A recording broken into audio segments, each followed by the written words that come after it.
Atlantic মহাসাগরের গভীরে বাস করত এক বিশাল নীল তিমি। নাম তার তারা। তারা ছিল পৃথিবীর সবচেয়ে বড় প্রাণী। দৈর্ঘ্যে প্রায় 30 মিটার, ওজনে 150 টনের বেশি।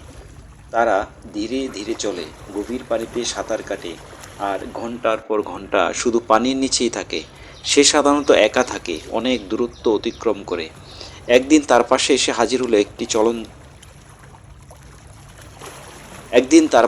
হাজির হলো একটি চঞ্চল ও সামাজিক ডলফিন, নাম নিমো।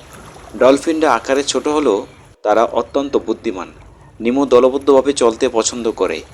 তার দল সব সময় আশেপাশে থাকে, একসঙ্গে খেলে, শিকার করে, আর একে অপরকে ডাকে অনন্য শব্দে। নিমো অবাক হয়ে তারাকে জিজ্ঞেস করল, তুমি তো আমার চেয়ে অনেক বড়, কিন্তু এত একা কেন চলো? তারা শান্ত কণ্ঠে বলল, তিমিরা একাকী ভ্রমণ করতে অভ্যস্ত। আমরা অনেক গভীরে ডুবে থাকি আর খুব ধীরে চলি।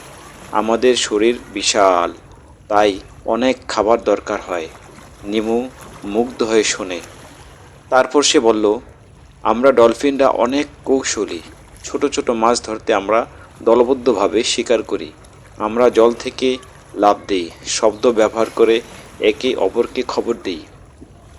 তারা মাথা নেড়ে বলল, তোমরা খুব দ্রুত আর সামাজিক।